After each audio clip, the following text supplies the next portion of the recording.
Hello everyone. This video is a bit different from any of my previous videos. I felt the need to create this though, as I've watched on for years now, and some of my favourite people on the internet have been censored by the big platforms. I believe this video is an important one for me to make because the reality is that the community standards in the sex industry are at odds with the community standards of, well, the rest of the mainstream community, which includes the big platforms like Facebook, YouTube, Instagram, and the like. And should I want to move forward with establishing, say, a Ladyboy bar in Melbourne, while still being able to have my voice, my image, and the voices and images of my staff seen and heard, then in order to reduce the risks as much as possible, we will need to build our own computing infrastructure from scratch, on site, that enables us to create podcasts, film video on location, share those videos on our business website, and accept payment from our clients in a manner which cannot be blocked by the likes of the big banks, Visa, MasterCard, PayPal, and the like. You see, for the last 20 years I've worked in IT. I have a degree in computer and mathematical science. I have a large amount of experience in running servers and managing server infrastructure, Linux servers in particular. I've trained as a Red Hat certified system administrator and Red Hat certified system engineer. My day job specialty is providing a high level of scientific computing support to PhD level scientists in a large organisation. In terms of creating and running an uncensorable IT infrastructure, I'm the ideal person to set this up and to manage and run it. I'm sure not many people that work in the sex industry, apart from, say, online pornography creation and distribution, would have my level of technical knowledge and expertise.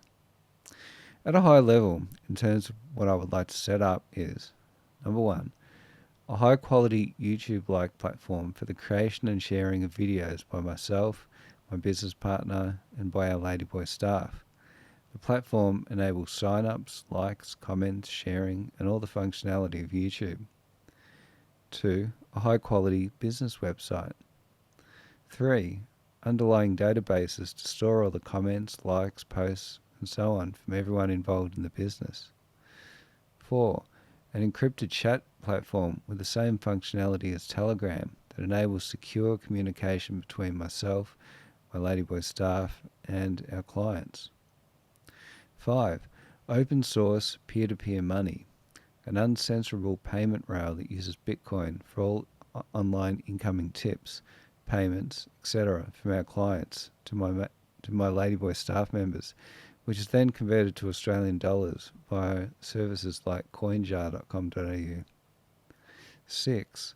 All user accounts, comments, likes, shares, and all the data created by my clients, myself, and my staff would be stored on my servers, which I own, manage, and control.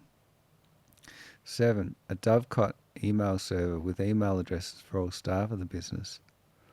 8. A Nextcloud file sharing and collaboration platform server. 9. Sound mixing hardware, high quality Rode microphones with the capability to run a Tom Leykis style call-in show and accept phone calls from anywhere in the world whilst we're on the air streaming to our website. 10. A high-speed symmetrical NBN fibre to the premises broadband connection with port 80, 443, 22 and other ports open to enable me to run my business website, my YouTube clone server, my Nextcloud instance, and other services like SSH for remote shell access to the Linux operating system. The computing infrastructure would all be located on site inside a lockable server rack. Myself and the directors of the business would have access and total control over the computing infrastructure. We get to decide with our clients as to what the standards of our community are, so long as we operate within the limits of the law of Victoria. These laws are currently under review by the Victorian government, and if they're changed in the way I think they might be, there is potential for opportunity here. It's a space I'm watching very closely along with my business partner and a number of investors. The elephant in the room when it comes to the big platforms like Facebook, YouTube, and the like is the fact that the vast majority of their revenue comes from advertisers.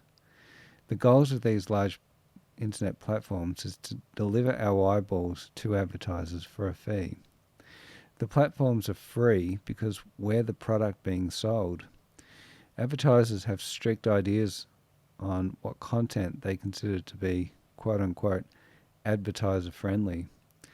An example of content that is not advertiser friendly would be a ladyboy dressed in a sexually revealing outfit, sitting on a bar stool having a drink and looking into the camera in a seductive manner whilst talking about her day and doing perhaps a little dance. Content such as this goes against the community standards of the big platforms, and it's never too long before the people who post this kind of content get themselves banned. You might have noted recently some big names being banned from YouTube, including Stefan Molyneux, the Canadian philosopher from freedomainradio.com. Whether or not you agree or disagree with his ideas, the fact is YouTube banned him and deleted his channel. All those years of time and effort, gone. He's not the only one either. Last year, Alex Jones was banned. He had nearly 2.5 million subscribers, and it had amassed more than 1 billion views. He apparently violated YouTube's terms and policies repeatedly, specifically their policy against hate speech and harassment. Tommy Robertson, the far-right activist, was also banned. He too violated guidelines against hate speech and content that promotes or incites violence. Just yesterday, a well-respected Bitcoin channel, DaVinci J15, was banned, although I see today it's back up again. We live in an era of deplatforming, and it's a form of political activism with the goal to shut down controversial speakers and deny them access so they can't express their opinion, and technology companies in particular love doing it, essentially because the content these controversial speakers create is not advertiser friendly. All the best content is not advertiser friendly though. Have you ever tried to sit through advertiser friendly content? It just feels like you're sitting there being manipulated and lied to until an advertisement appears pushing a product or service that the advertiser wants you to buy. So much for free speech on the internet, hey? Obviously this is unacceptable to me, so I'll be building my own computing infrastructure to make sure the only way that I'll be censored is if the Victorian Department of Justice sends me a cease and desist notice and I pull the plug, and or the Victorian police raid my business and pull the plug on my infrastructure and take away all my hard drives. There is a precedent for this, by the way. Back in 2017, when I ran the first Ladyboy night at Platform 1 nightclub and had an online sex classified system running on my website, the Justice Department sent me a take it down or else email message. Whilst this is always going to be a risk, at least with the law, they're not deleting my content and banning me, as they don't own the platform, and it could easily be back online again. I will, of course, keep regular off-site backups. Deplatforming, I might add, is also common in the financial services industry. PayPal, for example, doesn't like sex workers using their platform to accept payments. Visa, MasterCard, the big banks, none of them are fans of sex workers. Money is the ultimate expression of free speech, and much of it is blocked or monitored and traced by the financial intermediaries for and on behalf of the government. If you think of a dollar representing a vote, then people put their money where their mouth is, so to speak, with every product or service that they buy, so long as they're the right products or appropriate services, as determined, of course, by the government. Look what's happened to cryptocurrency, Monero, for example. The IRS is cracking down on privacy coins and is hiring private contractors to get more visibility into privacy coin transactions used in illicit activities. Bitcoin's blockchain is public and it's not a privacy coin. I would use it, however, because I intend on running a legal brothel. I would, however, prefer fully private money, but we're just not in a space yet in 2020 that the average brothel client is going to be comfortable paying in Monero. Most people are struggling to get their heads around Bitcoin, let alone privacy coins. Whilst I'll be building my own computing infrastructure, I will still be using the big platforms. I would create very short versions of my content and post it to the platforms with a hyperlink to my business website where the bulk of the content is kept. In effect, I would be using the big platforms as a way to advertise and market my business while staying within their community standards. Sure, they may try to ban my accounts on their platforms, but I would create new accounts each time and continue on in a cat and mouse game that will only end if the police pull the plug. Whilst I could go down the decentralized computing infrastructure route, the reality is, as of 2020, this technology is simply not ready for prime time. My computing infrastructure will consist of commodity PC computing hardware with high hardware specifications set up as servers to avoid me having to spend more money on big brand name server specific hardware from, say, enterprise companies like HPE. My servers would each have fast CPUs, 128 gigabytes of RAM, solid state and NVMe hard drives set up in RAID arrays. I would use Red Hat Enterprise Linux and CentOS as the operating systems. The heart of the web infrastructure would be a two-node Red Hat Linux cluster running the latest version of Apache, PHP, MySQL, a Nextcloud instance, and a Dovecot email server. The YouTube clone script is called Kernel Video Sharing Script and is one of the top video sharing tube scripts used in the pornography industry. In terms of the user experience, this script is the most important. The system supports user sign-ups, uploading and managing videos, comments, posts, social network functionality with internal messages, friends, private content for friends, walls, and activity feeds, along with bulk emails and photo albums. Based on what I've seen and heard and what I've experienced over the last 8 years that I've been in and around the sex industry, I believe the best course of action when it comes to a business is one of complete ownership and control, and particularly control over content creation and distribution. It's risky owning a sex-related business because so many of the people, companies, and the government that I need to deal with will be looking down on me or putting barriers in the way of me doing business. Look at how the third-party payment providers that do deal with sex-related businesses get away with charging outrageously high fees and charges. I simply have to take back as much ownership and control as possible. This means that the industrial property in which the business is run will need to be 100% out. The business needs to be 100% owned by the founders, the directors, and possibly by the clients. The computing infrastructure also has to be 100% owned by the business. It must be located on site and all systems controlled by myself or another technical person assigned by the business. All payments are to be made in cash or Bitcoin with no exceptions. The banks and the credit card companies' fees are just too high, particularly for sex-related businesses due to chargebacks, and I don't want to give them any control whatsoever over our business money and our cash flow. It's really quite amazing the amount of time, effort, and technical skill required in order to take back ownership and control from the large technology corporations and to be able to accept payments without them being blocked or controlled by a third-party financial intermediary. It's time, effort, and skill that the vast majority of businesses are not willing to invest, that's for sure. I will be different in this regard. I have to be different and to move things forward.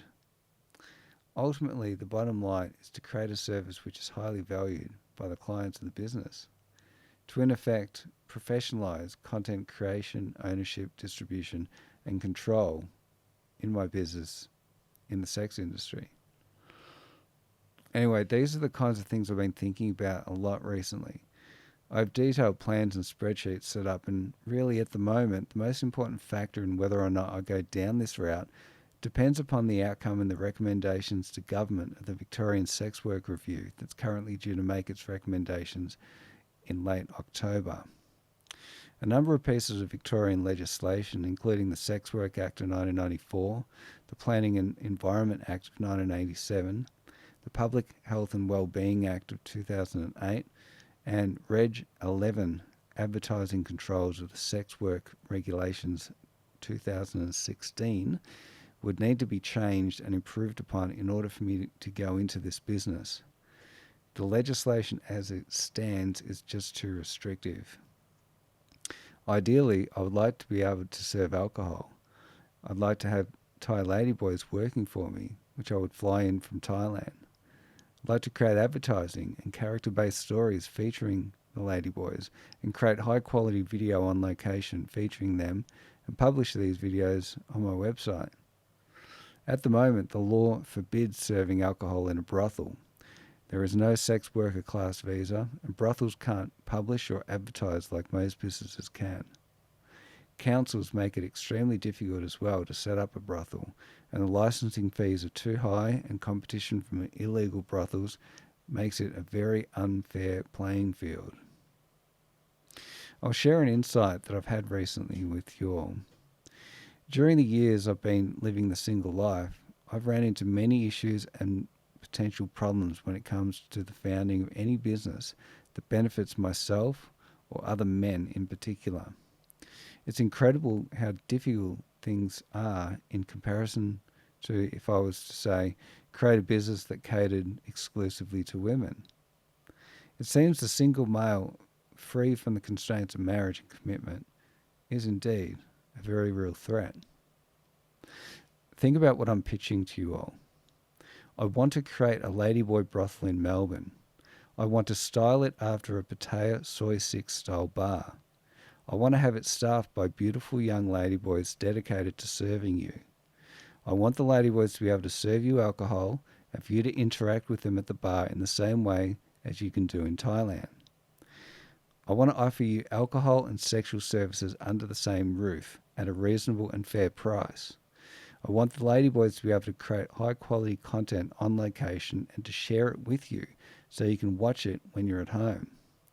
I want you to be able to send the ladyboys tips in Bitcoin as they keep you company virtually when you're on your lonesome. I want to sell you all shares in the business, make you part owners, and at the end of each financial year, I want to provide you with a dividend based on your ownership and your patronage of the business. None of this is possible legally in Melbourne, Australia, under the current legislation.